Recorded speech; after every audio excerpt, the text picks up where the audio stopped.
तो शेतकरी सगळ्यात जास्त विदर्भातला आत्महत्या करतो म्हणजे त्या शेतकऱ्याचं सगळं पाणी हे अणुऊर्जा प्रकल्प, त्याच्या आधी बनवलेले लाईट बनवणारे प्रकल्प, ह्या प्रकल्पांना पाणी मिळालेलं आहे आणि त्या शेतकऱ्याच्या पूर्ण जो कृषी उत्पन्न बाजार समिती कायदा आहे त्याचा दर ठरवला जातो आणि त्याला चिरडलं जातं.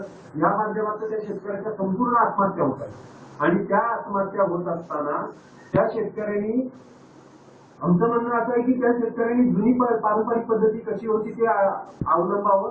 आज आपला शिंगणापूरला 23 एकराचा तलाव आहे, अजिंक्यतारा तलाव आहे, जास्त पाणी विना मोटरचं आपल्याला येतं, विनाकारण आपल्याला मोटरचं कृष्णेचं पाणी उचलून दिलं जातं.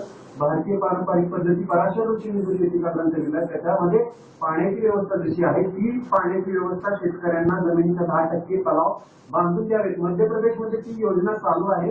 देवास जिल्ह्यामध्ये एका गावात 200 तलाव आहेत. ग्राउंड वॉटर लेवल पाण्याची वाढलेली आहे, 30 फुटावर पाणी लागत आहे.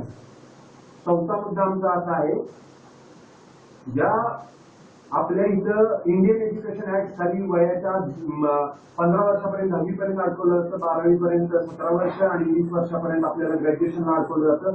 कुठलाही मुलगा बीएससी केमिस्ट्री झालेला साबण बनवू शकत नाही, कुठलाही मुलगा बीएससी इलेक्ट्रॉनिक झालेला रेडिओ दुरुस्त करू शकत नाही. कुठलीही वस्तू न बनवण्याचा आपल्याला कायदा बनवलेला आहे आणि सगळ्या परदेशी कंपन्या आपल्याला वस्तू बनवून देत आहेत. त्यामुळे आमचा सगळ्यात चौथा जो मुद्दा आहे तो आहे इंडियन एज्युकेशन ऍक्ट मध्ये वस्तू बनवायला शिकवा. त्यामध्ये 2 ग्रंथ कंपल्सरी टाका, ज्यामध्ये शेती कशी करायची पराशर ऋषींनी शिकवलेलं आहे आणि आयुर्वेदामध्ये अष्टांग हृदयम, चरक ऋषी यांचा वस्तू कोणती वापरावी, जेवणाचे नियम कोणते असावेत हे दिलेलं आहे.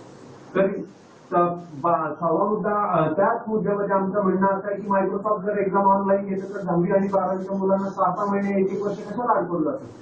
आज त्यांची ऑनलाईन परीक्षा का घेतली जात नाही. जर प्रश्न क्रमांक 1 अ ब, प्रश्न क्रमांक 2 अ ब अशी जर प्रश्नपत्रिका बनवली गेली तर एमएस ला परदेशामध्ये प्रश्नपत्रिका अशी असते, प्रश्न क्रमांक 1 ते 10